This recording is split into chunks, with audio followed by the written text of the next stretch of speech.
শেখ হাসিনা সরকারের পতনের পর থেকেই বাংলাদেশে ব্যাপক হামলা ভাঙচুর এবং লুটপাটের ঘটনা ঘটেছে।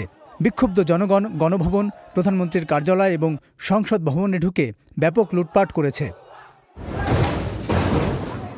এদিন বাংলাদেশের প্রতিষ্ঠাতা রাষ্ট্রপতি শেখ মুজিবুর রহমানের ঐতিহাসিক ধানমন্ডির বাড়িটি আগুন দিয়ে জ্বালিয়ে দেওয়া হয়েছে।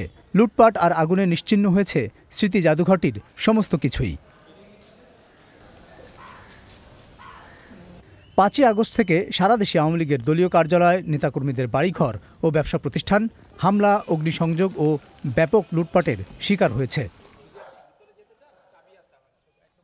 ঢাকা এবং ঢাকার বাইরে ঘুরে দেখা গেছে ব্যাপক ক্ষতিগ্রস্ত হয়েছে বহু সরকারি প্রতিষ্ঠানও। এটি হচ্ছে মুন্সিগঞ্জ জেলার পৌরসভা ভবন।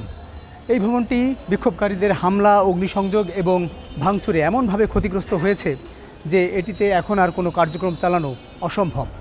শুধু মুন্সিগঞ্জের এই পৌরসভা ভবনই নয়, পুলিশ ফাঁড়ি, থানা এবং পুলিশ সুপারের কার্যালয়েও হামলার শিকার হয়েছে। পুলিশের ওপর ক্ষোভ থেকে সারা দেশে 450-র মতো থানা ও পুলিশ ফাঁড়ি হামলার শিকার হয়েছে।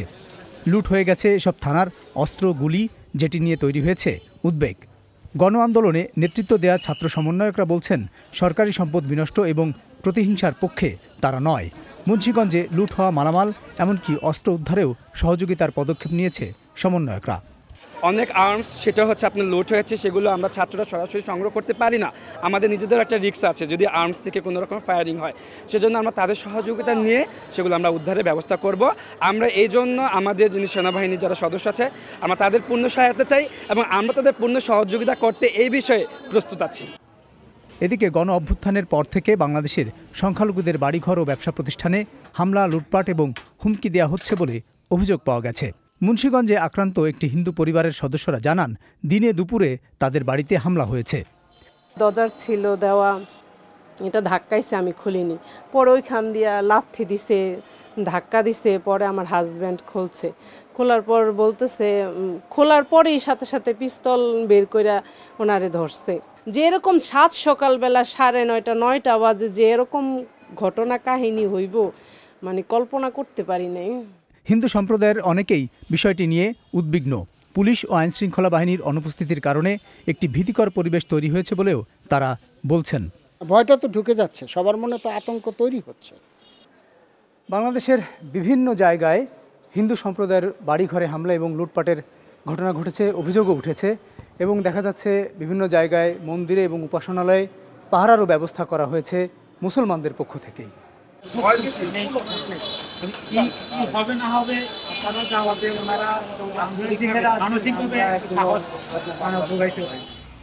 এদিকে সরকার পতনের দিনে ঢাকায় ইন্দিরা গান্ধী কালচারাল সেন্টার জ্বালিয়ে দেওয়া হয়েছে।